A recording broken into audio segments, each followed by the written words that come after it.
Hey there. So I have a new ukulele that I've never opened or touched here. I'm not saying what brand it is, because I want to talk about tuning a new ukulele, and for that, the brand doesn't matter.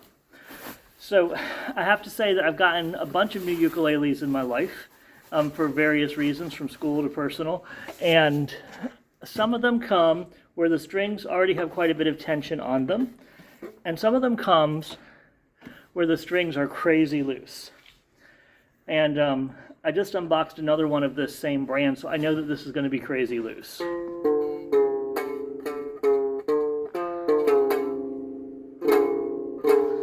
It doesn't mean it's a bad ukulele. It just means the strings have not been shipped with tension. Some companies put some tension on the strings before they ship them, and when they get to you, they've already been stretched. You just tighten them a little and go. This case, clearly not at all. So I've attached my vibration tuner. I'm really just not going to need it for a while. I'm just going to have to sit here and tighten and tighten and tighten and tighten and tighten. Now, some of you have seen my video on automatic tuner, and you're probably thinking, why doesn't he use the automatic tuner? You just put it on and let it go to town. When the strings are this loose, it doesn't even recognize. So you have to get it close before you can even think of using the automatic tuner.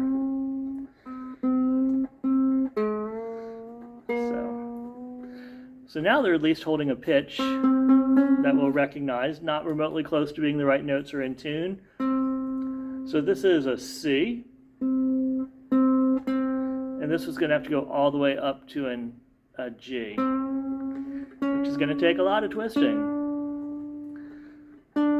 So there it says it's a D, I'm twisting it, still a D, I'm twisting it, still a D, still a D.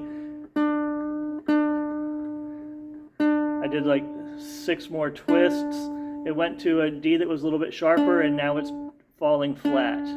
And as I sit here, now it's switching to a C sharp. So the string has never been stretched at all, and it's literally flattening while I'm just sitting there plucking it again. The reasons why strings stretch so much.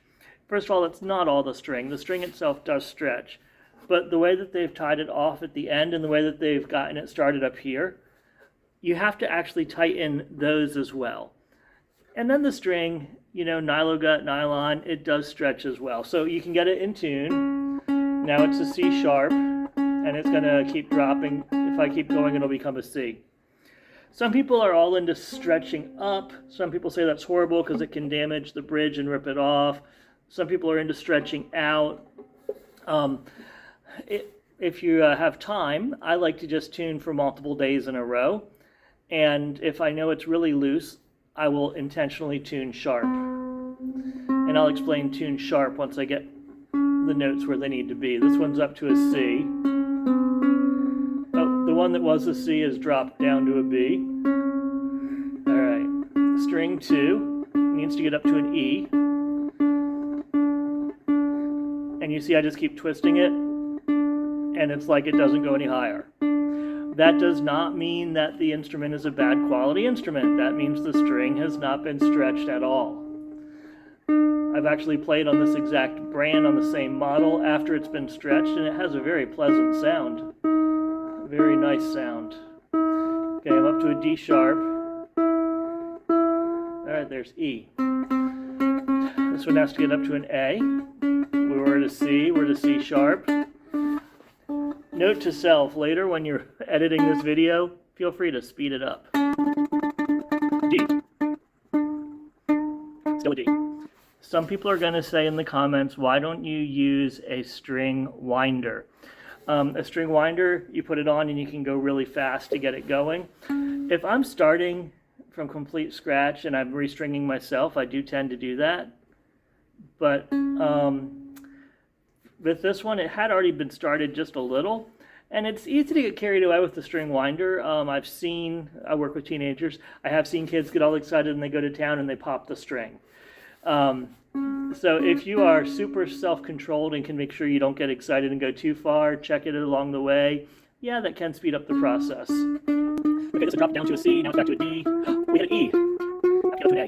We're at F. F sharp, we hit a G. G sharp. We hit an A. We hit an A. I'm just going to keep plucking it. It's going flat. It's a G sharp now. It's a sharp G sharp, and now it's becoming an in tune G sharp. And now it's going to become a G sharp that's out of tune flat. All right, so the strings all got to their original pitch and they've immediately fallen out. So a C chord does not sound like a C chord. So I got them to pitch once. I'm going to get them to pitch again. And you just have to plan on doing this process multiple times. If you only have one ukulele, it's not really a big deal. I do have some teacher friends that get class sets of ukuleles, and they're trying to do this with like 33 ukuleles at once. The first thing you have to realize is you might have the instruments, but the kids will not be playing them anytime soon. You're going to have to invest time into tuning and retuning these instruments.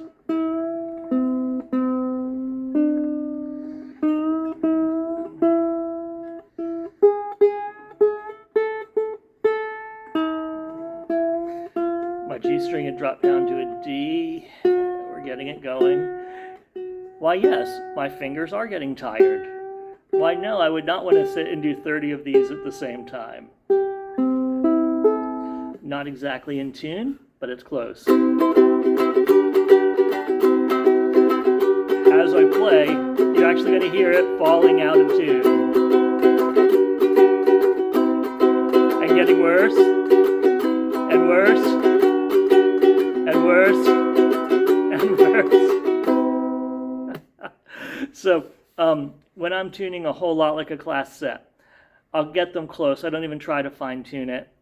And then I'll get a song that I feel like playing, and I'll play it even though it's falling out of tune. Just using the string. I prefer that type of stretching to like the lifting up high. Some people say if you are going to stretch them, like you can protect the bridge by like holding the strings down here and then stretch up here.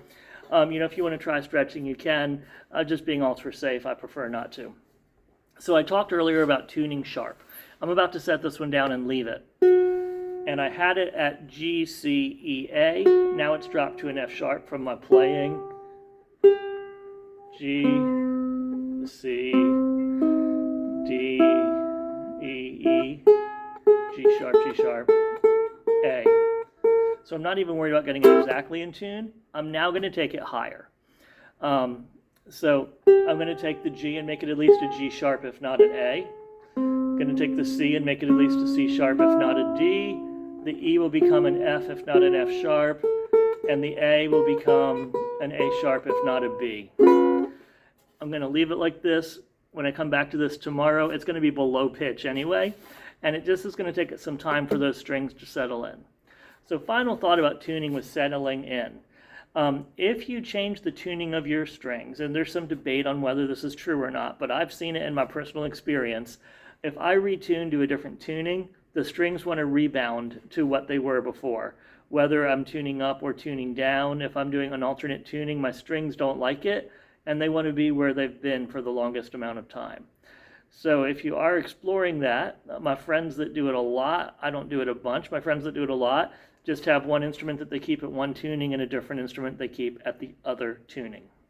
So those are some thoughts about tuning an instrument for the first time out of the box. And just remember, an out of tune instrument does not mean a bad instrument. It just means the strings haven't been tuned.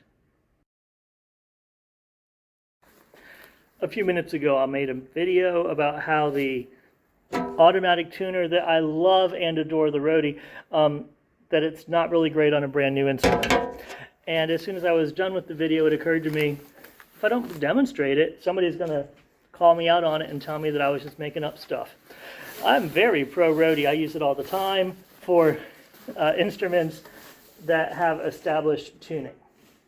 So here we are, new ukulele with crazy low strings. I tell the Rode to tune the first string. And it does Nothing. It doesn't even pick it up. Oh, there it goes.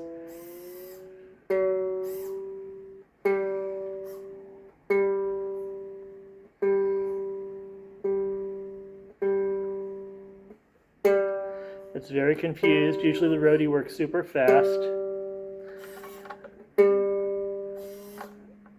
It said it flashed that the G was right, but the G was at least an octave too low.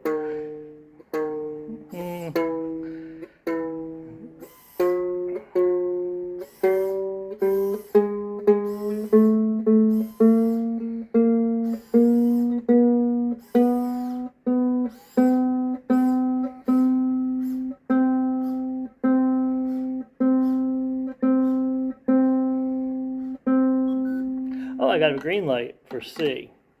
Okay, this is the E string. Oh, it knows it needs to tighten it. That's a good thing.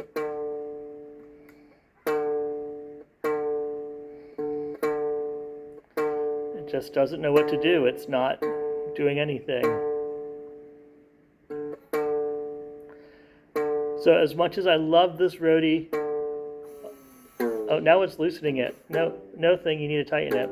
I love the roadie for like an established instrument, but that's why I said in my other video that I recorded that I do not recommend it for a new out-of-the-box instrument that has not been brought up to tune yet.